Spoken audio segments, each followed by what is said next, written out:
It's time for the bookend. What we want to do is bring notice to some books that you may not know. It's a virtual book club. It's a good way to bond with friends. Entering book world now. Well, hello and welcome to the bookend with Kayla and Rissy. Today is part 2 of the Robyn Hood series by KM Shea. This is my favorite series of all time. I love it. This one is called Robyn Hood Fight for Freedom. This book is about, it kind of left off with the first one where Robyn left Sherwood Forest because Little John fought her in a, well, not fought her, that's a bad term. He what's the word I'm thinking of? Challenged her. He challenged her and he won with his bow and arrow, but Robyn was sick, so it was an unfair fight. And the whole reason he did this is, and you have to remember these kids, I say kids, but they're like, Little John at this point was 18, 19. Yeah. Robyn is I think, 16 at this point. Yeah. I mean, they're still teenagers, they're still kids. And it was Little John's way, and you come to find out it was Little John's way of trying to make it so that she wasn't Robyn Hood anymore, basically so she was fair game, because Much, her best friend and the first merry man, was like, listen to Will and Little John, we all know, we all can see that you like Robyn, but you can't do anything if she's still leading the merry men. Yeah. And I think yes, there's spoilers in this if you haven't read the book yet. Yeah, I think all of our podcasts will be spoiler filled, so but it's just interesting. I mean, kind of talk about the reasoning behind why she couldn't also be Robyn Hood and also have a relationship. I think it was mainly, from my perspective, it was mainly because Much just didn't want her to have to, like, they wanted their crusades and their, like, what they were fighting for. They didn't want to have to be fighting, you know? Yeah, and I mean, in the sense, they also were, in a way, it's kind of like, kids on the playground when a boy likes a girl and he pulls her hair kind of thing. But they were also kind of thinking of Robyn, and they knew Robyn wouldn't want to have anything to do with a relationship when she felt so responsible for all the boys, and she had a big sense of duty to taking care of everybody, and she wasn't in the mood for a relationship and romance. Yeah. And as wonderful as Robyn is, personally, I think she's very dense when it comes to the boys' feelings. And that's why she interprets Little John's actions, which, I mean, on face value, it makes sense, but also, like, they're her best friends. Why wouldn't she, like, second guess why he was doing it, in my opinion? But, like, she gets offended and she goes off to the castle because she thinks that's the last place that they'll think to look for her. So she goes to the castle. And it's interesting with books, and KM Shea does this, well, actually not just KM Shea, but a lot of authors that I like do this, where you read a series and you pick someone you like or a romantic interest that you like, and then, like, in the third book or the last book, they introduce this other character that, like, kind of, you're like, oh no, is the author gonna switch and go to this person? And it's so infuriating because they make you also like that other person. And it's interesting because I actually like the guy that she becomes friends with at the castle. I think he's pretty cool. Yeah, it's kind of funny because in my brain, and I mean, granted, I don't want to say my age, but I am older. And so you're just like, just communicate. Like, you're reading it and you're just like, just talk to each other. So I think it was a little cowardly of her to run away, pretty much. And she even ignores Marion at this point, because she knows she's gonna talk her into going back. And so instead of, like, being adult about it, she just kind of runs away. And then she kind of creates this whole new group of friends, and it's like, wait a minute, what about your old friends? But I do agree with you in that, like, the way the book is written, you actually like the friends she makes at the castle. isn't her plan like she plans to only be there for like a night to gather supplies or like kind of just hide out there for a little bit, but then Yeah, well, because she was still sick at this point. And Mhm. so she was just kind of like, I need a place to recoup where they won't find me because I can't continue on, kind of thing. Yeah, and she's thinking she's gonna like hole up in a room, but the sheriff's main henchman, his like secretary guy, basically like he's the one that finds her first off of her horse, and it's really funny because he's just like, oh, you're a lady, like lady, what does she go by? Lady Mary? Yeah, Lady Yeah, Mary. she goes by Lady Mary, and then she uses Will Scarlet's surname as her last name because it's one, it was the first name she could think of, which foreshadowing. But then also it's a he's a lord, so it's like the name has some weight to it, so it's And kind I of just have to say, you never outgrow putting your first name with the guy you like's last name. Like, you never outgrow it. Like, I just have to say, I think that was KM Shea's way of just slightly putting that in there. And she alludes to that later, where it's like, where Will calls her out on it. He's like, oh, yeah, I noticed you used my last name. And yeah, it's funny because Robyn's not even like a girly girl that you would stereotypically think would do that. So it just goes to show, it doesn't matter. I think all girls do it. in an old sort of way. Anyway, so Robyn's at the castle and she kind of steals everything and makes dresses, and she kind of turns herself into a lady. And I think it's kind of interesting how she is so good at turning into, like, blending in and figuring out ways that people will perceive her in the situation that she's in. I think it's also the time period, because back then it was like roles were very specific. So like being a lady was a very specific role, and being an outlaw and other things like that. Like it's just interesting because personally now, like I don't think I would be able to like fill a role super easily. But back then, if I, was told be a lady, I'd be, oh, okay, so that means this, this, and this. And it just kind of shows the differences between that time period and ours, I think, I don't know. Yeah. Even though it's a fictional, but it is based in Yeah, a that's what I'm certain era. thinking about, is the time periods, kind of how roles were very specific back then. Yeah, which is why I loved Marion, because she fought against the roles that she was given as a lady. She didn't like it. She didn't want to do it, and she had different ideals of what she wanted to do. But I also like how the girl that she meets at the castle, that Robyn meets, is the typical lady, and she's still really lovable. Like, she's still nice, So yeah. I think Robyn went into her disguise going to the castle with the expectation of her disliking everybody because she just didn't like, but then at the same time, she's best friends with Marion. And so you're like, wait a minute, she's able to cross the boundaries a lot in the story of how roles are played out and kind of how you can maneuver through them, which I think is pretty cool. Yeah.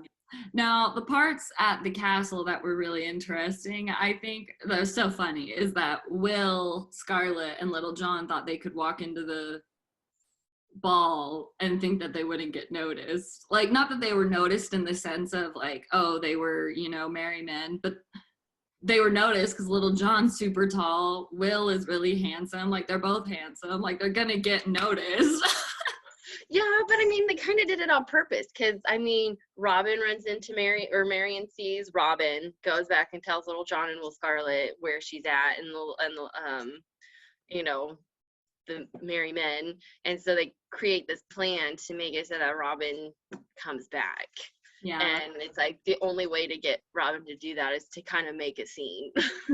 Yeah, that's true. Because like you said, she's very dense. So she's very stuck in her, like, she's very stubborn and dense. And so the only way they could do it was to make a scene and kind of confront her on that. Yeah. And I really like the conversations between her and both Will and Little John, because it kind of shows, in my opinion, who knows her better. Yes. Because little John is very pleading, very, oh, you just don't understand, please come back, and Will, his is A, way more flirty, and then B, just he kind of pins her in place with like, okay, why, like, why you aren't this you aren't this dense, why we love you, basically. And And it's not even that we love you, it's that we need you. Like, they're like, it's falling apart without you. Like, he knows her sense of duty is very strong and her responsibility to these boys. And I so guess he's that like, can kind of be manipulative, but not really. but I mean, he knows what's important to her, and those boys are important to her. And so he's like, look, I'm thinking of like the next conversation he has with her alone, but the one at the ball, it, like you're saying, is more so pointed at the fact that he's like, forget me and little John, the other boys need you, like that's kind of, yeah, he's like, forget what we did, we're sorry, it was dumb, but think of the younger, like the other guys, like they're not gonna rest until you're back and until they find you, and they're gonna put themselves in harm's way to get you back, so it's kind of like, so we're doing it for them to get you back. yeah. Because it was our fault. Yeah, so I liked that contrast. After that point is obviously they get captured, and it's funny because I don't think that they're super they aren't super worried, like the boys just kind of like accept it, because I think they know Robyn's not gonna let them hang, and so they're just like, okay, yeah, go along. And then of course Robyn and Marion and them come up with a plan, and they rescue the boys. It's this big scene, and it's so nonchalant. I love the fighting scenes because it just shows how talented and skilled they are, and like it's kind of in a sense unbelievable because they're so much younger, and like it kind of shows that like the royal guard under Prince John isn't very capable, but at the same time, it just also, you could think of how much they train and their lives, it's what they do. So anyway, they escape, get back to the forest.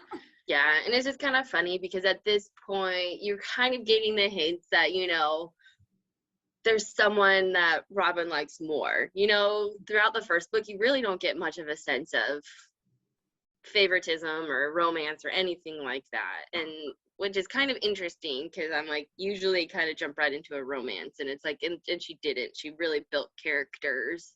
And then in the second one, you can see more of the flirty side of like Will Scarlet, and you can see kind of who Robyn chooses more often, kind of thing. So at this point, it's coming. And so they get back to the woods, and then Robyn pretty much is like, never mind, I'm not coming back. Yeah, and they're like, wait, what? and then they're like, well, why? And she's like, because you guys don't want me there. And it's like, okay, at this point I do kind of get bugged with her in the second one because I'm like, you're so dumb. Like, but this is also like the catalyst for them to come clean and be like, okay, and this is the conversation I was thinking of, is like they come clean and they're like, this is why we did it, and it's because they like her, and Much said that they couldn't move forward with anything with her until she wasn't Robyn Hood.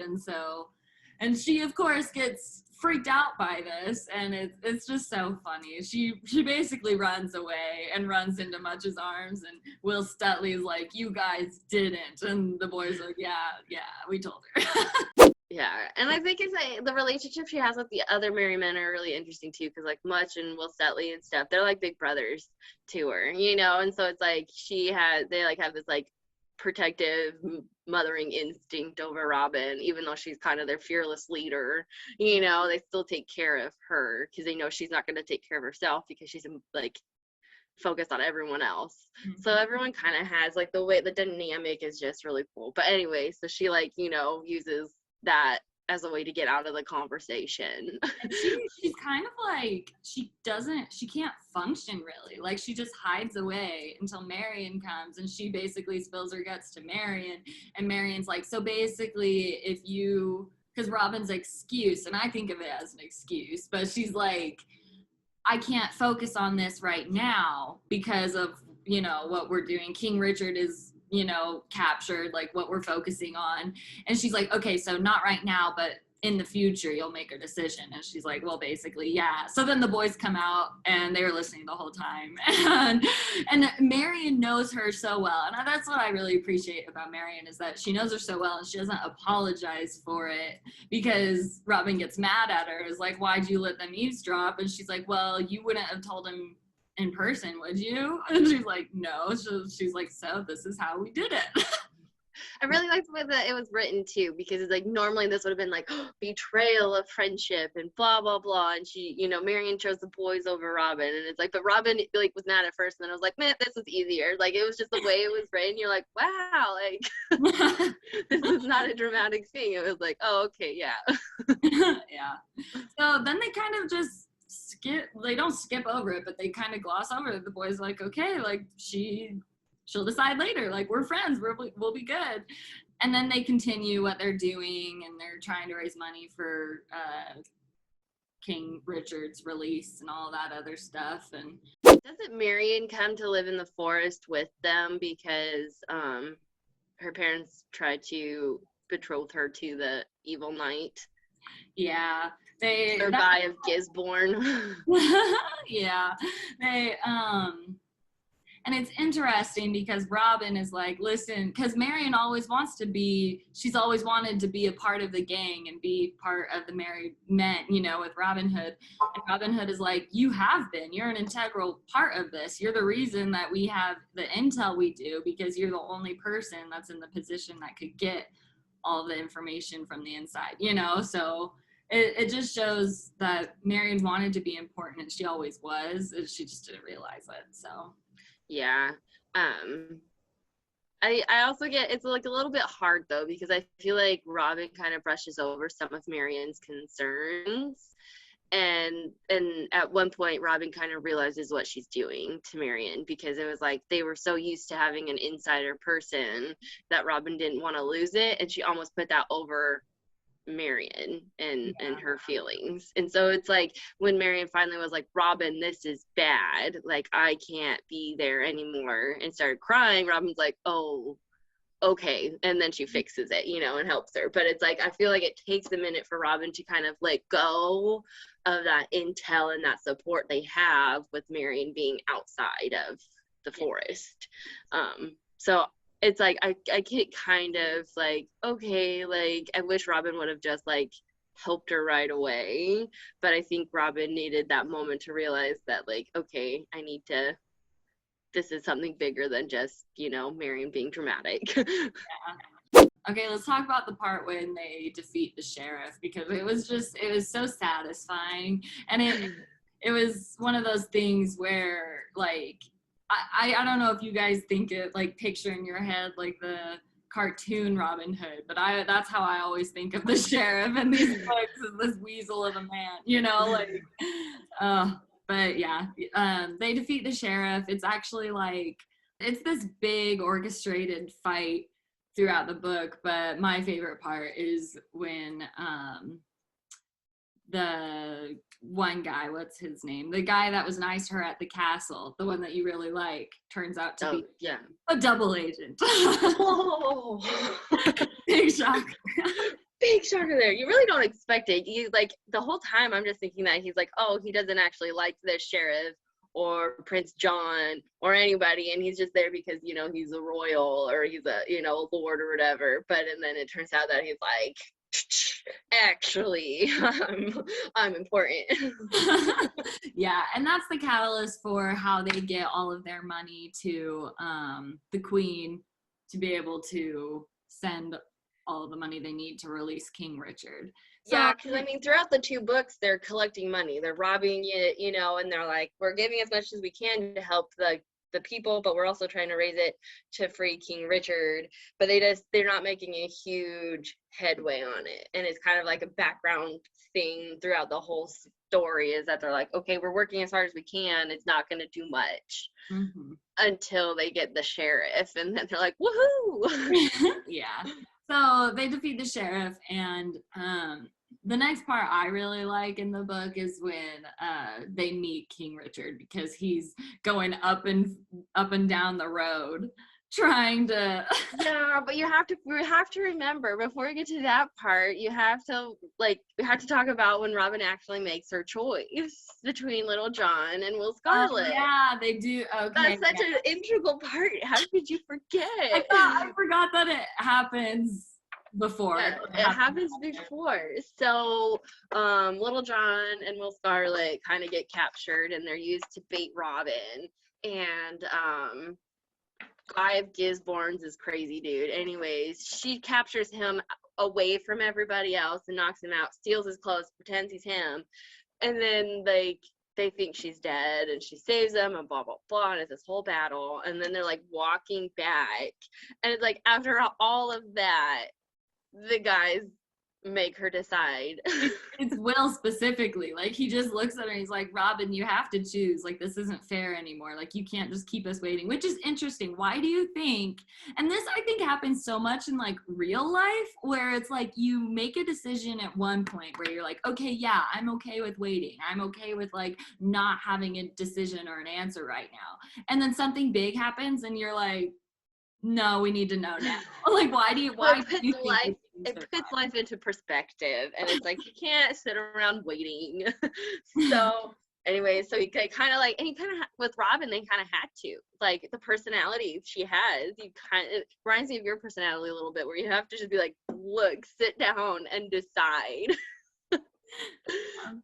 And obviously, because they kind of foreshadow it with her choosing his name and doing that stuff, she chooses Will Scarlet, and I'm like, I don't know, who would you pick in that situation? Like, oh, I would definitely pick Will. really? but the thing is, it's like, is it because me personally I would pick Will, or do I think Robyn should pick Will?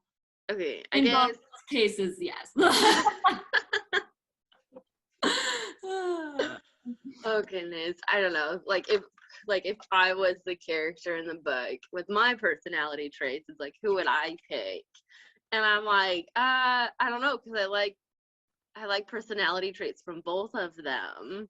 And which one would I think you would pick Little John. I think so too, honestly. Like, just my personality, I would pick Little John. Yeah, I think so too. I just think he's a happy-go-lucky, not very serious, like, just, I mean, in today's world, he would be considered like the all-American boy, like big, athletic, friendly. I kind of picture him as like a football player that is very protective. Like, he's very protective. He's a protector. So yeah. Yeah, I think I would pick Little John. Will is a little bit more wily. Yeah, you definitely pick Will. Well, it's just because I think, and like you said in the past, like part one is, when we were talking about who we would want to be in the book, and you said that I reminded you of Robyn. It's interesting because the personality trait of having things be simple is not what I like. So having it be like, conversations be kind of like quips back and forth, can you keep up in that sense? So I think Will does that for her very well. So yeah, it's kind of interesting because I feel like you're a mix of Robyn and Marian, because like yeah, Robyn's crazy. Or Marian's crazy, I mean. Yeah. Oh, say hello to my cat. He wants to be part of it too.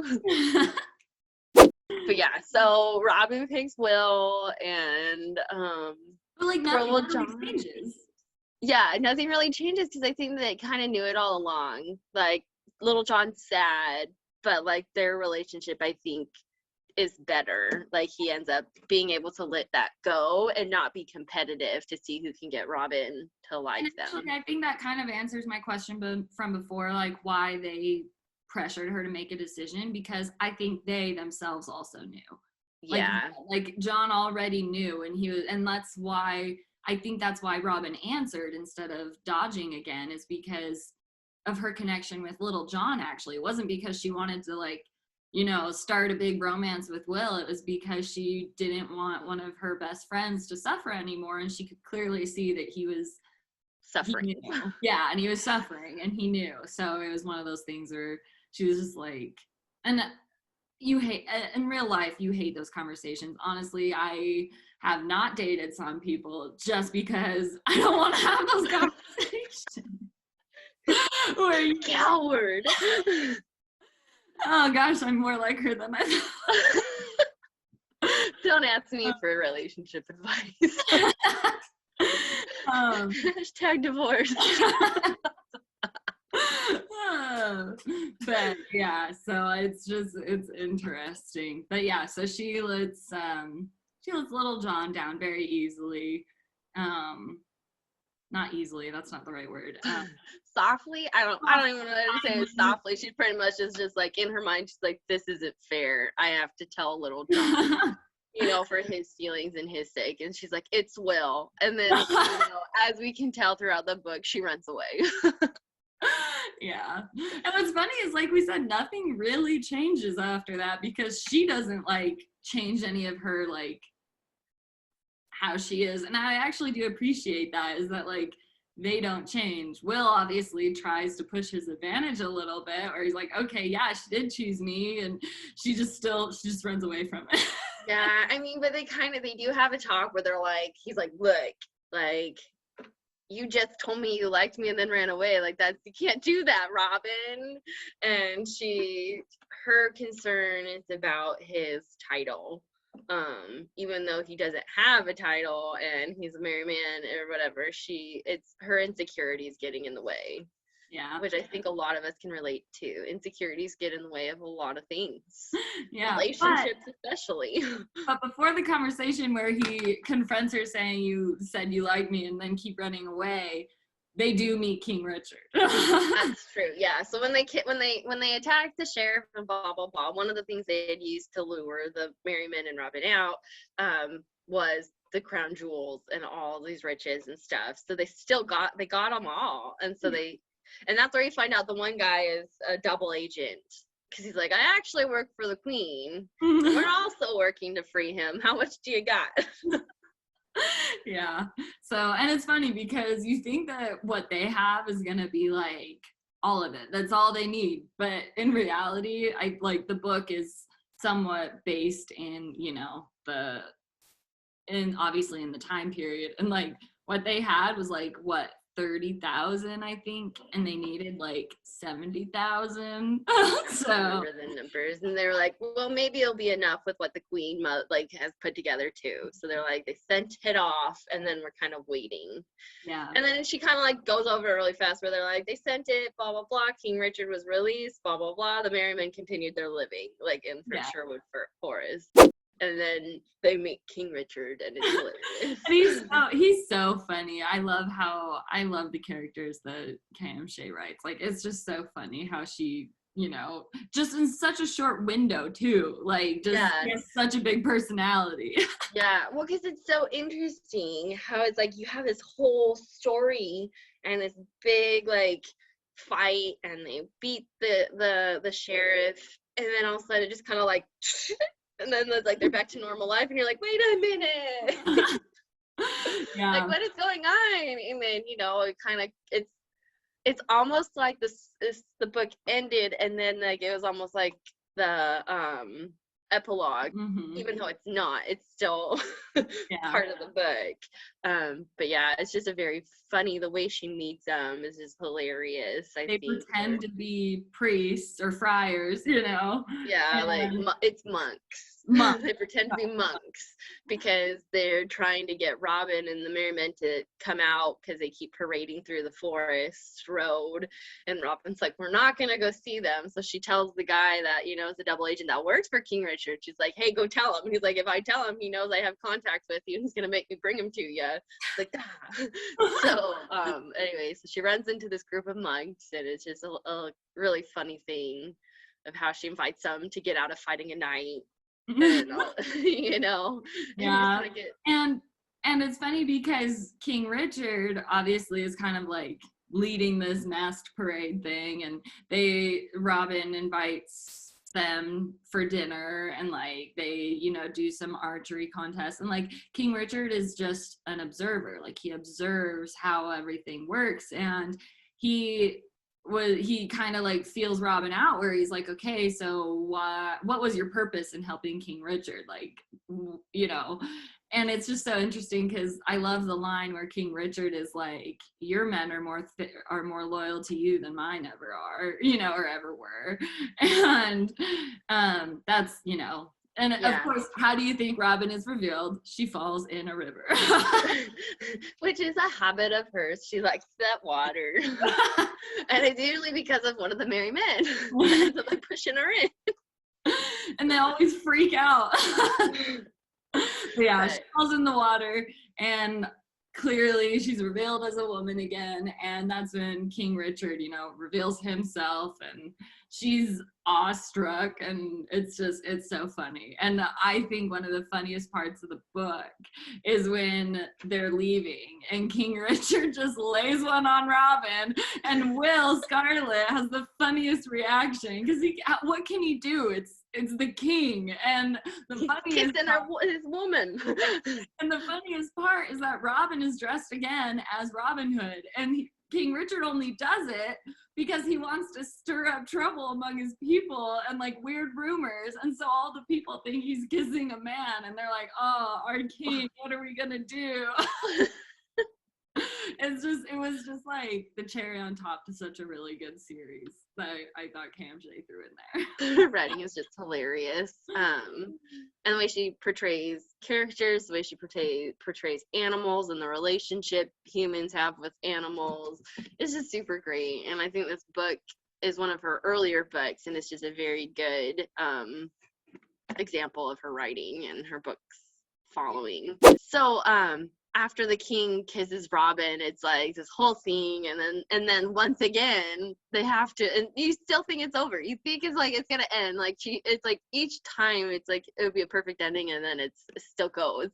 And so it's like of course, Will's like upset, and Robyn tries to run away again. To avoid conversation. And at this point there's no need for Robyn Hood anymore, because she has an agreement with the king, and he has pardoned all the merry men. He said any of them can have a job with him if they want in his court.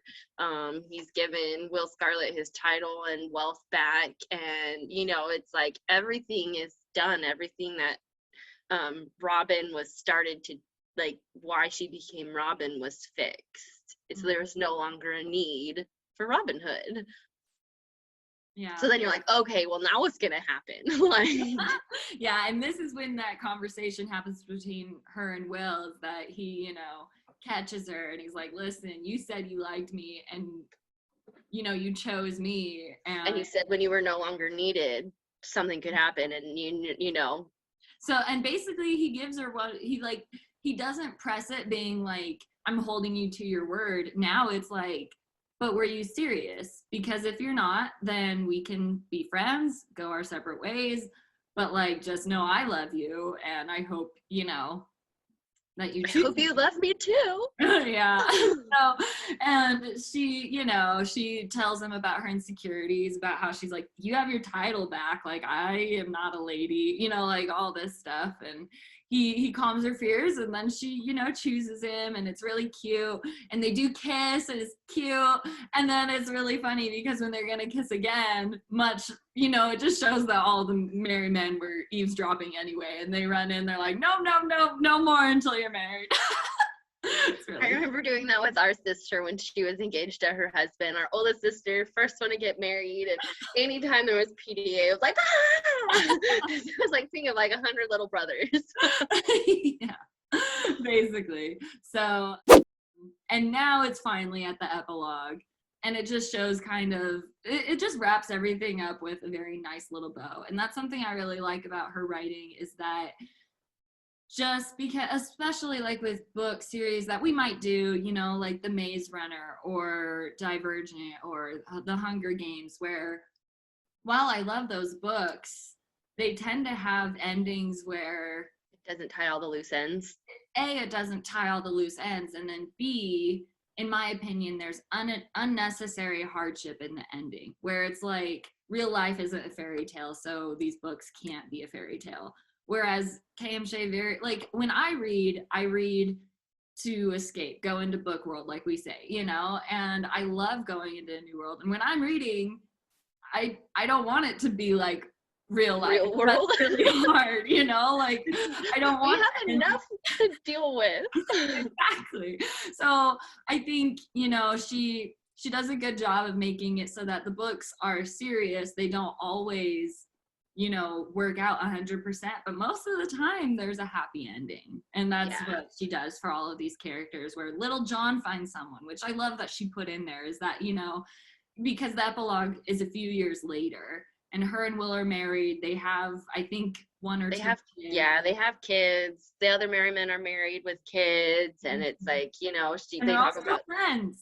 They're all still friends and have like important roles to play in the courts, and it's like she created a new way of life for so many people that you're like, woohoo! It's not that she was just a hero for when she was Robyn Hood or that kind of stuff. It was like she created so many opportunities for her married men to thrive and do well, which is really cool.